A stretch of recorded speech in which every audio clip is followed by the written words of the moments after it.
Sejam todos bem-vindos a mais um episódio O Escritório Podcast. Aqui trazemos temas essenciais para você, micro e pequeno empresário. Com o assunto de hoje sobre marcas e patentes, com a seguinte pergunta: como podemos proteger a nossa propriedade intelectual? Para esta conversa, eu trago o Vinícius, sócio proprietário da marca Alten, aqui de Teutônia. Seja bem-vindo, Vinícius. Obrigado, Marcos. Olá, ouvintes. Muito feliz em estar compartilhando com vocês esse conteúdo tão importante que é a proteção do nosso empresário. Hoje eu quero começar assim, Vinícius, com uma pergunta: como podemos proteger a nossa propriedade intelectual? Vamos lá, então, Marcos. Hoje a propriedade intelectual, ela surge, eu vou me referir agora à abertura de uma empresa, por exemplo. Quando o empresário vem aqui no contador, daí ele diz, eu quero abrir um CNPJ. Aí o contador faz o primeiro passo já dessa proteção, Certo. que é fazer aquela pesquisa que vocês fazem já lá na junta comercial para ver se aquela razão social, o nome, ele pode ser utilizado. Certo. E aí, aqui já entra um dos grandes nossos desafios, que daí linkando na tua pergunta de como a gente faz a proteção, né? Quando a gente faz aquela primeira pesquisa e o contador diz não, a marca ela tá assim livre, né, o nome, a razão social ela tá livre, ela pode ser usada. A partir dali, o empresário geralmente já planeja, já sonha com o projeto dele. Já começa a criar muitas coisas. Eu vou desenvolver um produto, eu tenho uma indústria e tal, e já vou começar a pensar nisso. É isso aí. E aí, assim, aquele nome já, para ele já tá, em tese, seguro. E aí tem profissionais e profissionais. Por exemplo, tem vezes que o cliente nos procura depois de 10, 15 anos de empresa e diz, não, mas a minha marca tá registrada, meu nome fantasia tá registrado. Tá. E aí, voltando lá na tua pergunta, como a gente faz essa proteção da marca, né?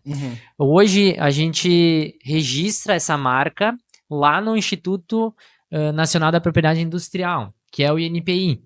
Ele é diferente da junta comercial, onde a gente faz o registro do CNPJ, né? Então, são dois institutos que andam em tese de forma paralelas, contudo, cada um tem as suas limitações e as suas atuações. E aí, o que a gente sempre recomenda? Quando a gente faz a proteção, então, desse empresário, desse empreendedor, a gente faz o registro dessa marca, agora referindo-se à marca, lá no INPI. E aí, essa marca, ela tem proteção em todo o Brasil. O CNPJ, cada estado, se eu quero ter uma atuação, precisa abrir um CNPJ... Por exemplo, se a pessoa quer atuar de forma física naquele estado, né?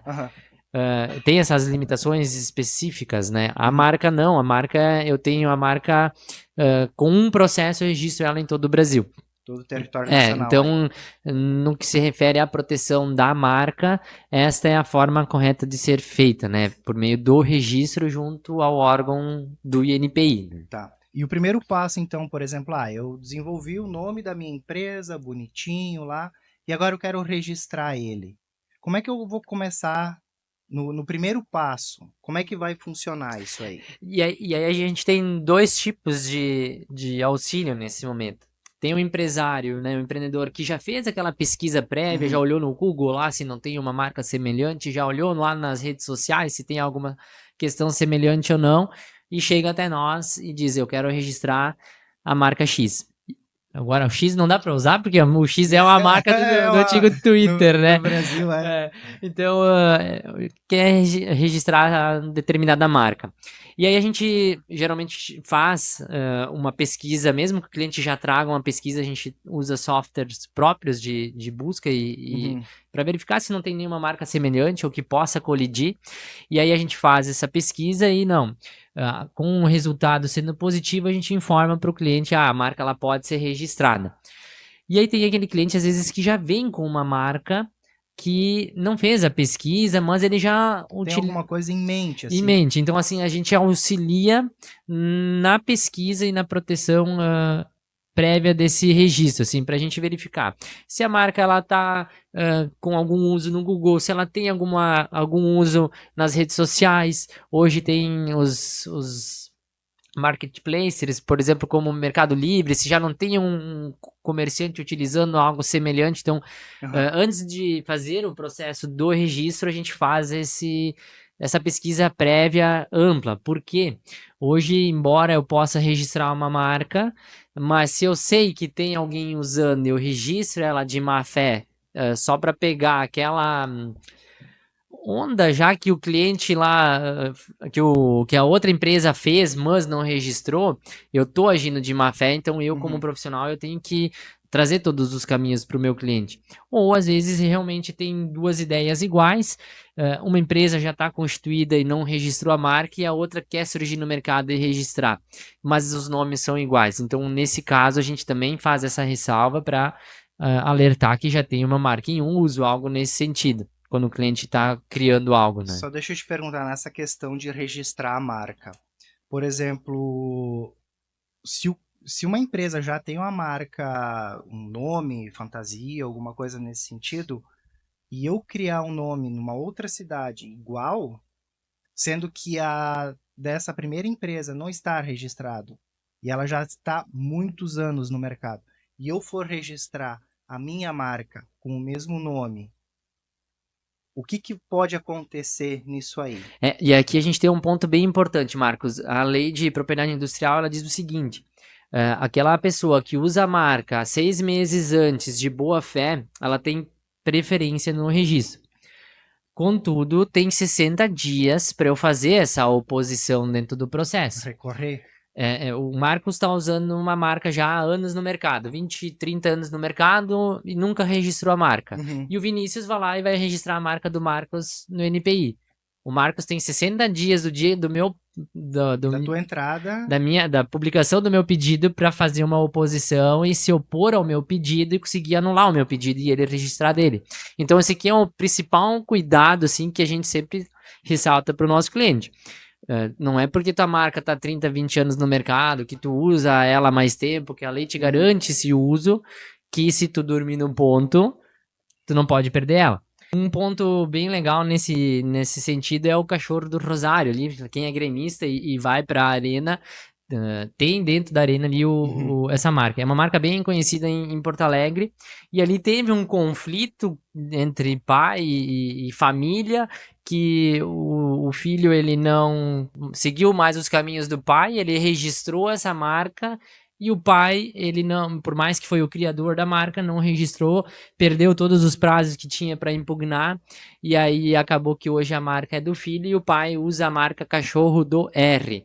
Então, para ver uma reviravolta que teve, né? Então, o mundo das marcas é um mundo que a gente tem que estar sempre muito atento, por dois motivos. Um, porque a marca é o principal modo de uma empresa se expor para o consumidor, né? Então, a gente tem que cuidar muito bem das nossas marcas. Inclusive, até o símbolo que vai representar a marca, né? Por exemplo, a Nike, todo mundo sabe, aquele sinalzinho ali, só basta ter o sinal. Exatamente, e é esse fortalecimento da marca que a gente vai criando ao longo dos anos, né? Então, é isso que a gente sempre traz para o nosso cliente. Quando o cliente vem com uma ideia, então, em mente, o que eu quero fazer? Eu quero registrar a X marca. Então, por isso que a gente faz essa pesquisa, essa busca prévia. Não, a marca tá disponível, vamos registrá-la, pode ficar seguro. Dali em diante, tudo que surgir semelhante, a gente consegue impugnar.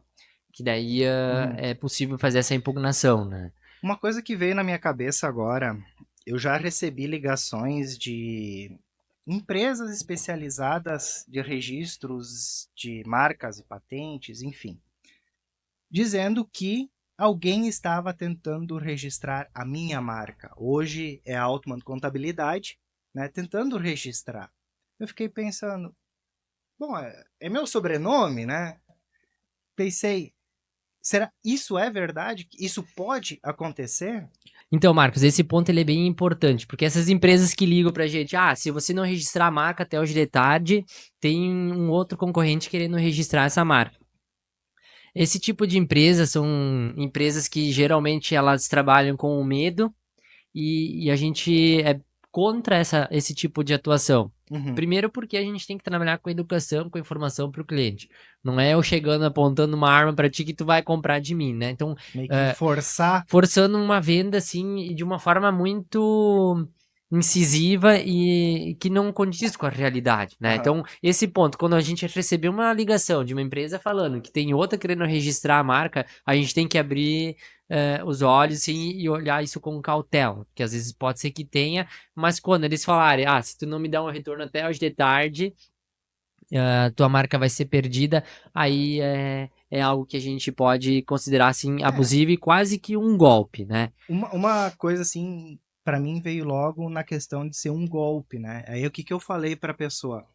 Cara, pode registrar, faço outra, E né? aí, assim, voltando, Marcos, nessa questão do Altman, né, do sobrenome, por exemplo, hoje para eu fazer um registro no NPI, de fato, se eu tenho, por exemplo, o meu nome registrado, Atrelado à é, marca. hoje a minha sócia, ela teve que registrar o nome dela porque ela tem uma pessoa no Brasil com o mesmo nome e as duas estão voltadas, né, inclinadas a trabalharem no digital.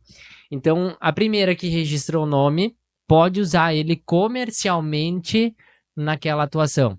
Então, se eu tenho hoje, por A questão exemplo, do nome também pode ser registrado. exatamente, hoje a gente vai ver vários artistas que têm os nomes registrados e utilizam esse nome de forma comercial, seja para fazer um trabalho próprio Uhum. ou para ceder esse nome para o uso de uma marca, né, fazer alguma utilização nesse aspecto. Então, quando eu vou usar meu nome civil, de forma comercial, de forma a monetizar com o nome, a gente sempre vai analisar, dependendo da situação, vale a pena registrar, dependendo da situação, não precisa Mas registrar, o né? processo assim que tu vai ter para registrar é o mesmo do que eu registrar um outro É o nome qualquer? mesmo, contudo, a gente só tem que adicionar uma autorização, então, da pessoa que ela autoriza que o nome dela seja usado junto ao Instituto, né, do NPI para fazer esse registro, né? Então, a gente tem clientes que são jogadores de futebol, que tem uma Uhum. abreviação no nome, e aí eles registram só a abreviação. Então, essa abreviação, que é o nome artístico pelo qual Sim. eles são conhecidos, eles registram a marca.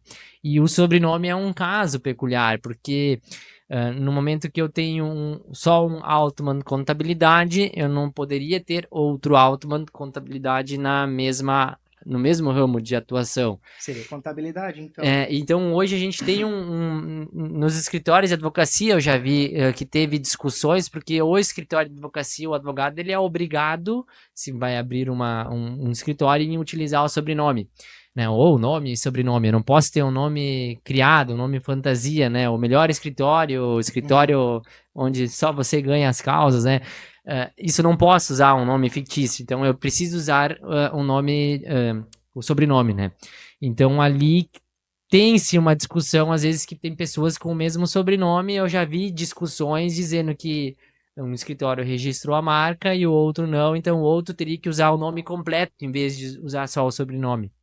Então tem vários detalhes que quem é da área sabe trazer isso de forma mais simples para o nosso cliente, né? A gente não.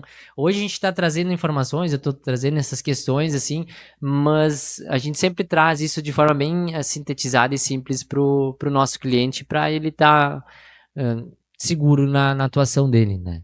E na questão assim, um pouquinho mais do registro de marcas, Vinícius, hoje vocês têm uma média de tempo que se leva. Hoje é o meu primeiro dia que vou dar entrada para registrar a minha marca. Um tempo médio, mais ou menos, que se leva. Entre a abertura da empresa e o registro Não, ou do próprio registro? O registro. O registro hoje está levando em torno de 14 a 16 meses até ser publicada a decisão se a marca pode ou não ser registrada. Aí no meio entra toda aquela disputa, Que caso pode houver. acontecer ou não. E é por isso, Marcos, que a gente ressalta a importância de fazer esse estudo prévio que a gente faz. Porque eu não posso deixar o meu cliente, o empresário que confia a sua marca em mim, durante 1 ano e meio, 2 anos, esperando se a marca vai passar ou não. Isso não, o negócio tem que acontecer, né? Então, o meu cliente, quando ele vai ser lançado no mercado, eu já digo logo no início, a marca tem muita chance de passar, Tem ou um aqui potencial. ou é um risco muito grande, vamos tentar pensar numa outra alternativa, porque tu faz todo um investimento no início, né? Querendo ou não, não é barato, né? Não só questão monetária, dinheiro, mas sim também o tempo que se leva, muitas vezes acaba se desgastando no processo por causa das brigas que há, né, entre as partes, duas pessoas com o mesmo nome, né? Então, e aí começa uma disputa ali no meio. Também tem que ver se vale a pena muitas Exatamente. vezes. Então, assim, hoje, na pandemia, em torno de 6 a 8 meses, estava bem rápido os processos. Hoje eles estão demorados. Mas, independente da demora, no momento que eu protocolei o pedido, dali em diante eu já estou seguro Uhum. em ter essa exclusividade. Claro, sempre falta o aval do órgão responsável, né? Mas a partir dali eu já posso zelar pela minha marca. A gente sempre diz assim, tu já tem um protocolo do registro, se tu precisar notificar alguém, tu já tem um número de processo para apontar que o registro está depositado, então traz mais segurança para o empreendedor, né? E tem, por exemplo, nomes, não quando há conflito de nomes já registrados, mas existe nomes ou marcas que eu não posso registrar? Sim, a gente tem várias marcas, assim, tem marcas, por exemplo, de cunho depreciativo, eu não posso utilizar marcas, O que seria isso, cunho ah, depreciativo? um palavrão, vamos dizer assim, Ah, tá. palavra, né, nesse sentido. Eu não... Tá, depois o Marcos ia cortar aqui uma parte, mas eu vou dizer, então, foda-se, não pode registrar, sabe? Palavras assim não podem, porque a lei veda ali a questão do moral, né? Uhum. Agora, questões também que utilizam a bandeira nacional, brasões, isso tudo já é taxativo na lei que não Aí pode seria na ser. questão da imagem, isso ali, nesse Do brasão, sentido. sim. Né, do Brasão, por exemplo, eu tenho empresas que tem alguma coisa Brasil, né? Então, nesse aspecto, o INPI acaba autorizando, mas eu não posso trabalhar com mexer com o brasão, mexer com a bandeira nacional, com distintivos nesse aspecto, né? Isso a lei Aham. veda direto. Outra questão é assim, eu tenho uma marca que atua no ramo de cachaça, né, no ramo da aguardente, vamos dizer assim. E aí a minha marca utilizou lá cachaças do Vinícius. Se eu não fabrico essa cachaça lá na região denominada ali, a região de origem da cachaça, eu não vou ter o registro da marca. Então, a gente aqui no Rio Grande do Sul, aqui na nossa região, principalmente, a gente tem várias cachaçarias, né? Isso. Eu ia mesmo perguntar, né? Por exemplo, Então, na questão ali dos nomes, né? O nome, por exemplo, de uma aguardente, que aqui a gente conhece como cachaça, eu não posso registrar a marca Cachaça do Vini se eu estou fabricando ela aqui em Teutônia, né? Então, tem denominações de origem que só naquela região, quem produz naquela região pode registrar. Por exemplo, a cachaça ali, a região de Minas Gerais, tem uma região uhum. específica que pode fazer o produto com a denominação cachaça. No nosso caso aqui da região, a gente tem a região do Vale dos Vinhedos. Então, um vinho de procedência do Vale dos Vinhedos só pode usar isso se ele é fabricado aqui na região do Vale dos Vinhedos. Fora isso, se eu fabrico esse vinho lá em São Paulo, ele não pode usar, né, a região do Vale dos Vinhedos. Então, Ah, tá. são Nesse essas sentido, questões então. assim que eu não são marcas que não passam no NPI, né? Então a gente tem várias aqui da região que usaram cachaça na frente e não tiveram o deferimento da marca, né? Ah, legal isso. Vamos passar um pouquinho para questão de patentes. O que seria uma patente? Então, Marcos, a patente ela é uma aplicação industrial que Uhum. pode ser replicado, né? Então, o Certo. termo técnico ele é bem complexo, assim, da gente trazer, mas eu traduzindo para o nosso ouvinte, assim, a gente está tomando um café. Aí, teve um tempo atrás que as máquinas de café, elas explodiram no mercado. E a gente tem a Nespresso, a Dolce Gusto, que Uhum. eram as marcas assim que a gente mais via. Hoje, se eu for no mercado, eu tenho cápsulas de várias marcas. Então, um exemplo disso é que a cápsula, semelhante à Nespresso, por exemplo, ela era protegida por patente. E aí essa patente ela expirou e eu consegui depois ter essa diversidade de marcas utilizando. Então, outro exemplo, a Mas aí Airfry. nesse caso, por exemplo, se eu patenteei, existe a questão que nem nas marcas, eu renovar esta patente? Não, a patente, ela é concedida por 20 anos. Exclusividade. Exclusividade. Então, hoje no Brasil, a gente está ainda tendo um problema, porque as patentes elas estão sendo analisadas em 4 a 6, 7, 8 anos pelo NPI. Então, ela concedeu lá 20 anos de proteção, mas ele retroage desde a data que eu fiz o pedido, né? Então, aqui a gente está tendo esse período de tempo, mas a patente, então, ela é 20 anos, ela é algo exclusivo, que nunca se teve. E aí eu sempre uso um exemplo bem fácil. Vamos imaginar que não se tinha tesoura no mundo ainda. E eu criei uma tesoura para ser usada, cortar com a mão direita. E aí, alguém criou uma tesoura para quem é canhoto.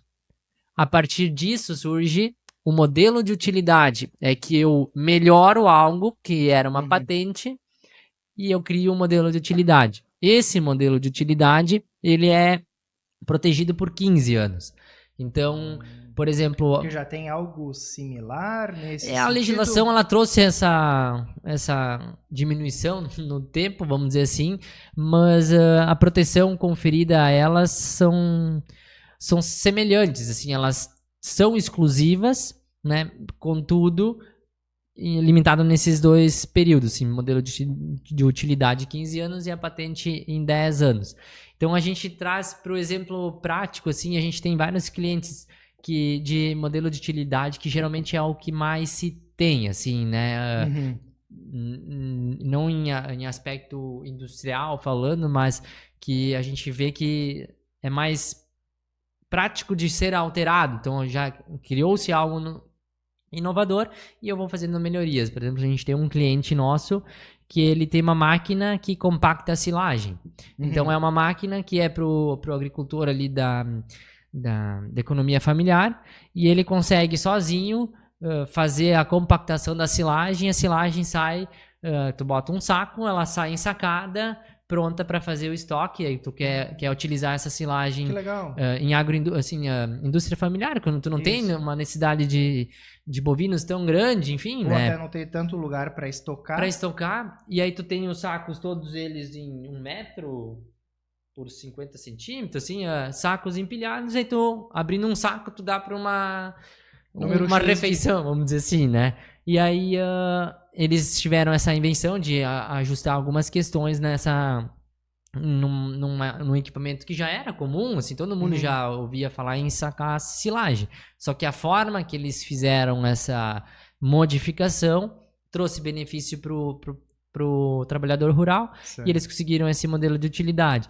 Um outro modelo de utilidade de um cliente nosso é um carrinho de mão que ele tem acoplado abaixo dele uma alavanca que levanta o carrinho. E ele consegue facilitar o reboco, por exemplo. Deixa ele mais alto. Por causa da questão da ergonomia.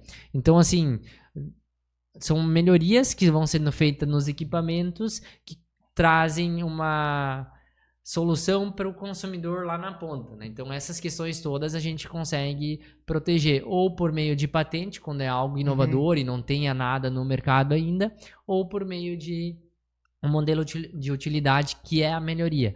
Daí tu me perguntou da exclusividade antes, né? Tu comentou. A exclusividade ela é concedida, então, pelo período X, só que depois disso esse produto, esse equipamento, ele cai em domínio público. Então, por isso que hoje a gente vê várias empresas fazendo cápsulas iguais e que servem numa cafeteira Nespresso, por exemplo. Qualquer marca serve naquela cafeteira. Então, o que acontece com isso é que a lei não é brasileira, ela é mundial, referente à propriedade intelectual, propriedade industrial, que ela é para fomentar a evolução das criações, né? Então, as pessoas podem pesquisar, vão melhorando e assim o mundo e os países eles vão progredindo, né? Vinícius, eu desenvolvi creatina em goma, né? E eu consegui acertar a formulação, tudo certinho. Pensei, não, vou ver se tem a possibilidade de registrar a creatina. E aí o pessoal, a creatina em goma, na verdade, né? E me falaram que não tem essa possibilidade. de fazer esse registro? O que tu me fala sobre isso? A proteção, por exemplo, desse tipo de substância, ela é uma substância, por exemplo, a creatina por si só é uma substância que todo mundo tem, que é gerada pelo próprio corpo, salvo engano, né? Ela é gerada pelo próprio corpo. Aí o que faz com que que um produto desse possa ser registrado? Em linhas gerais, produtos de comer, por exemplo, a gente não consegue registrar nenhuma receita, por exemplo. O que a gente consegue registrar são as formulações químicas, por exemplo, de um medicamento. Por que existem os medicamentos genéricos hoje? Porque a fórmula original, ela foi protegida de alguma forma, seja por meio de uma patente ou não. Geralmente está protegida por uma patente, a fórmula daquele produto. E aí, sim, aí tu consegue esse registro, mas é uma linha muito subjetiva entre tu ter algo muito inovador ou algo que um engenheiro químico na área entenda isso como uma questão de simples mistura de substâncias. Por exemplo, então, Marcos, quando a gente encaminha uma patente, quem vai analisar aquele pedido é um engenheiro de, por exemplo, nesse caso, é um engenheiro de alimentos que vai olhar. Não. E aí ele, na expertise dele, vai ver se ele juntando substâncias comuns da área de alimentos consegue gerar aquela consistência ou não, realmente é algo inovador. Então tem esses aspectos peculiares, assim. Antes de eu ir atrás disso aí e fazer a formulação, eu pesquisei muito, tá? Encontrei na China o produto, comprei, consumi o produto e eu percebi que o produto que vem da China, eu acredito que não tenha creatina. Tá? Porque o pessoal do laboratório que desenvolveu para mim o produto, eles falaram que eles não conseguem diluir a creatina na água. Ela continua com aquela consistência na boca, tipo areia. Não sei se chegou a consumir alguma vez creatina. Sim. E quando a gente morde assim, dá aquela consistência de... parece areia na boca. Então, o meu produto continuava com aquela consistência. E eles comentaram que 50% do peso da goma, de 2 gramas a 3 mais ou menos, a metade era creatina. E essa que eu importei da China não tem creatina, né? Aí eles tentaram seguir o que estava no rótulo do que veio da China, né? Eles não conseguiram chegar nem perto do que estava ali sugerido, né? Então aí a gente já fica pensando, será que comprando da China um produto que teoricamente é para ser um suplemento alimentar, está sendo benéfico para a saúde? E aí, Marcos, nesse aspecto, assim, a gente tem que sempre olhar a formulação química e o técnico no assunto ali, que é o engenheiro químico, né, ou de alimentos, que vai fazer essa formulação, ele já vai trazer esse documento sintetizado de forma comum para um leigo ler a fórmula, né? Exatamente. E a partir disso, então, vou usar o teu caso, a gente faz um pedido de depósito da patente. Possível registrar ou não? Aí quem vai decidir vai ser o INPI nesse caso. Se o teu engenheiro de alimentos ou o engenheiro químico disser, não, aqui está a fórmula, é algo difícil de se chegar, não tem nada no mercado, as pesquisas empíricas, né, científicas ali não trazem nenhuma pesquisa nesse aspecto, tem grandes chances de ser algo inovador. Então a patente, quando a gente for conversar de patente, a gente sempre tem que ter essa ressalva, porque a gente não vai achar nada geralmente na internet, porque é uma coisa que é inovadora, é algo inovador e tem que ser replicado em escala industrial. Então, no teu caso, Marcos, e assim, Marcos, daí, por exemplo, a gente está conversando dessa tua ideia, né? Agora, se hoje, por exemplo, alguém fizer alguma questão parecida com a tua, ela deixa de ser uma patente, deixa de ser uma invenção, porque a gente tem ali um período de 12 meses até poder... Por exemplo, hoje a gente está fazendo esse podcast e a gente comentou sobre essa inovação, essa ideia que tu teve. Tem 12 meses para alguém fazer um pedido, um depósito... registrando isso da data da publicidade. Se tu já trouxe essa informação de forma pretérita, já tornou isso público antes, patente já não tem mais como fazer, porque perdeu a exclusividade. Então, hoje, se alguém tentar roubar a tua ideia ou se valer dessa ideia para tentar fazer um pedido de patente, alguma coisa assim, não vai conseguir, porque ela já se tornou pública, ela já é pública e já está no mercado, vamos dizer assim. Então, né? por exemplo, no caso aqui, eu não conseguiria registrar o produto em si. Eu conseguiria registrar a formulação dele. É porque da formulação eu tenho o produto. Então tem casos que eu vou precisar fazer a proteção da formulação, que são casos envolvendo essa questão de medicamentos, de suplementos, quando é algo bem específico que envolve a engenharia química. Agora, num caso de eu fazer um carro, por exemplo, que vai ter uma porta que vai abrir diferente, é uma inovação, uma tecnologia e ela agrega de forma diferente para o consumidor, eu consigo registrar o produto. Por exemplo, um fogão a lenha, onde eu não queimo mais a mão para abrir a caixinha dele para botar a lenha dentro. Eu fiz uma fórmula que a pessoa não vai mais queimar a mão. Isso ali é uma inovação, é passível de um modelo de utilidade, por exemplo, que aí vai ser o produto, a bolinha ali que não vai queimar a mão, por exemplo. É um exemplo que se já não tem no mercado hoje, mas é um exemplo que poderia ser feito um pedido de patente, né? Ou de modelo de utilidade. Certo. Então, assim, após eu conseguir o registro da minha patente, eu tenho direito a ela por 20 anos. Isso aí. E as marcas, então, são 10 anos. Isso, as marcas são 10 anos e as marcas, sim, são renováveis por mais 10 sucessivamente, até Isso. Mas sempre a partir da data da entrada do pedido. As marcas é o seguinte, a gente entrou com o pedido, ele demorou seus 12 meses ali para ser registrado, saiu a concessão no 14º mês, depois que eu paguei a taxa da concessão por 10 anos. Do 14º mês ali, do momento que saiu a concessão da marca, são 10 anos para frente, né? E a patente, então, no momento... A patente, ela volta... A decisão demorou 3, 4 anos, não. Ela retroage a data até o final. Agora, por exemplo, na pandemia, a gente teve uma discussão muito forte das patentes em virtude das vacinas, essas questões todas que se teve algumas quebras de patente. Por exemplo, quando o governo, por um motivo plausível, algo que agregue à população, vai fazer uma quebra de patente, então ela tira a exclusividade mediante alguma compensação para aquela empresa, né? Mas são casos bem extremos que acontecem isso, bem pontuais, mas é uma possibilidade do Estado fazer isso também, né? Mas aí só o governo poderia... Sim, só o Estado daí, né? Tá.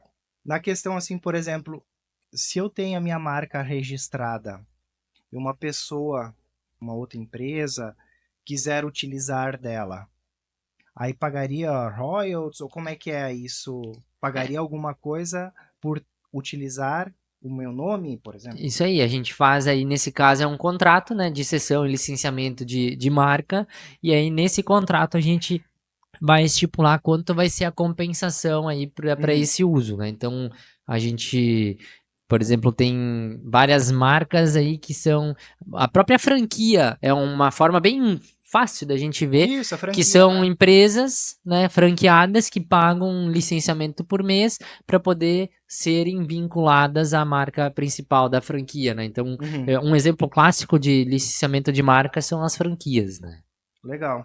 Depois de ter falado sobre como registrar e quais são os processos de registro de marcas, de registro de patentes, eu acho que também o pessoal gostaria de saber um pouco mais sobre os custos de tudo isso daí. Vocês querem abrir um pouco? Então, gente, falando um pouco sobre a questão do registro da marca, né? Então, a gente tem 3 cobranças nesse processo em especial do registro da marca. O primeiro passo, assim, é verificar se a empresa é um MEI, uma microempresa, uma empresa de pequeno porte ou já uma empresa maior. Para MEI, CPF, às vezes a pessoa nem tem a marca ainda, ou microempresa ou empresa de pequeno porte, a gente consegue 60% de desconto nas taxas do INPI. Então, a taxa inicial para essas empresas, ela inicia, então, em R$ 142. É a taxa para dar entrada no protocolo do registro. Aí o processo demorou aí seus 12 meses. No final, essas empresas elas têm que pagar uma taxa de concessão dessa marca, que é de R$ 298 por 10 anos. Então, a gente está falando aí de um investimento baixíssimo em taxas. E aí, por exemplo, nossa prática de mercado, assim, a gente parte com um registro em torno de 2.500, né? Então, R$ 3.000, assim, hoje uma empresa ela sai com a marca protegida e segura para trabalhar de forma tranquila no mercado. E se for diluir isso por 10 anos, isso não representa praticamente nada. Não, e assim, Marcos, hoje ainda estava conversando com um outro cliente, semana passada apareceu um caso, assim, de uma empresa que ela tinha uma empresa maior, então era uma sociedade anônima, e ali dentro ela tinha 2 funcionários. E esses 2 funcionários, as esposas trabalhavam nessa empresa, os esposos pegaram a mesma logo e registraram no INPI no mesmo segmento. O INPI concedeu o registro. Quando essa empresa grande aí que trabalha, que era investidores estrangeiros, viu isso que aconteceu, aí foram fazer o registro no INPI e perderam. Aí, tá, o que faz agora? Daí semana passada eles entraram em contato conosco por causa dessa questão. No INPI, eles tinham uma outra procuradora no processo também que estava atuando, e aí foi visto que não tinha mais o que fazer, e a gente em conjunto então sugeriu que se entrasse com um processo judicial para conseguir anular. Mas aí o que eu quero trazer aqui? Imagina, e judicialmente a gente consegue anular, só que por ter agido de má fé. Má fé ali. Só que o que a gente está falando aqui? O investimento, uma coisa é eu gastar R$ 3.000 para registrar a marca, a outra é eu gastar 40 ou 50 mil num processo para eu recuperar o investimento de anos que a minha marca já teve, né? Então, a gente sempre traz esse lado para o empresário se preocupar com o registro da marca, né? Então, abriu a empresa, registrou a marca, segue seguro, porque o mundo hoje ele tem muito picareta procurando brechas para, eu vou registrar a marca ali, é uma marca, depois eu vou ligar lá, eu te cobro 10 mil para vender a marca. O custo para tu cancelar a marca desse terceiro é maior do que às vezes tu pagar e fazer a transação. Então, por isso que a gente sempre alerta o empresário quanto a essas questões. Aí entra o picareta pelos dois lados. Antes, como no início eu falei, onde os caras ligam dizendo que alguém está tentando registrar a marca, e o outro é este caso, onde o cara dá uma de malandro, registra antes e depois oferece a marca do empresário e tenta vender para ele. Exatamente. E assim, a gente está falando do Brasil. Já é um problema resolver. Agora, quando a gente tem clientes nossos que fazem a exportação das suas marcas para outros continentes, a gente redobra a atenção, porque pensou em exportar, registra no exterior. Porque tu tá falando ou de dólar ou de euro, então o prejuízo é muito maior. Então hoje a gente sempre traz essa ressalva e registro tanto no Brasil como no exterior. Para nós assim, é muito tranquilo de fazer, e antigamente se tinha um mito que o registro tudo era muito difícil, era muito caro. Então a gente vem hoje trazendo essa informação de que não é difícil, não é caro, e a gente está aí para poder auxiliar. E outra questão, como é que funciona para eu poder registrar a minha marca ou a minha patente em âmbito internacional? Isso é o mesmo processo? É diferente? Registro no Brasil? É no exterior feito o registro? Então hoje, Marcos, a gente tem 2 formas de fazer essa proteção. Seja por meio de um protocolo que a gente faz por dentro do próprio INPI, ou o cliente vai atuar em uma região específica. Por exemplo, a gente tem clientes que atuam na China, só na China. E aí a gente tem que analisar o que sai mais barato, às vezes, para o cliente. Às vezes é mais tranquilo eu ter meus parceiros na China, eu faço o registro dessa marca com um parceiro do nosso escritório na China, e o cliente vai estar protegido lá. Então tem essas 2 formas de eu fazer. Às vezes sai mais barato. Por exemplo, a gente tem um cliente que atua na Argentina, nos Estados Unidos, em Portugal e na Arábia. Aí por ele foi mais fácil, menos custoso fazer por meio do próprio INPI. Então, tem essas duas questões que a gente analisa e para trazer um melhor orçamento para o cliente, daí falando em taxas também, né? Então, em cada país eu teria que fazer um registro, é isso? Independente da forma que for feito esse registro, não tem hoje um pedido internacional que garanta a proteção exclusiva a todos os países, isso não. Então, a cada país que eu for fazer a minha atuação, eu preciso fazer esse registro. Né? Mas pensando assim, hoje, na evolução que a gente está, tudo é tecnologia, tudo envolve isso. Não seria criar um órgão internacional? Então, a gente já tem esse órgão internacional que faz essa proteção internacional, contudo, a gente tem países e legislações diferentes em cada país, né? Então, embora hoje, por exemplo, as classes de atuações para um registro de marca, por exemplo, a área da contabilidade é a área 35. Essa área ela vai se replicar em outros países também, é a mesma classe de atuação. O que vai mudar são as legislações internas, né? Então, às vezes eu tenho um país que é mais liberal, outro país que é mais restritivo, e essas convenções, elas custam a ser adotadas muitas vezes por algum país ou outro, né? Então, nesse aspecto, eu concordo isso, contigo, né? Que era uma das questões que a tecnologia ela pode avançar, só que a gente tem um outro lado que às vezes é muito burocrático tu tornar isso eficaz internamente. Né? Às vezes acaba tendo que ter uma medida de cada país e todos entrarem num consenso só. Também não é fácil. Então, acredito que seja por isso que não tem ainda alguma coisa nesse sentido. Exatamente. Mas eu acho que seria isso, Vinícius. Quero te agradecer pela presença, pelo teu tempo, falar um pouco mais sobre registros e de marcas e patentes ou propriedade intelectual, né? Quero te agradecer, muito obrigado. Quer deixar uma mensagem? Então, minha mensagem é para você que tá nos ouvindo e não registrou essa marca ainda, procure a Altman Contabilidade e a marca Alta em Propriedade Intelectual, que a gente está aí disposto para ajudar. Certo, pessoal?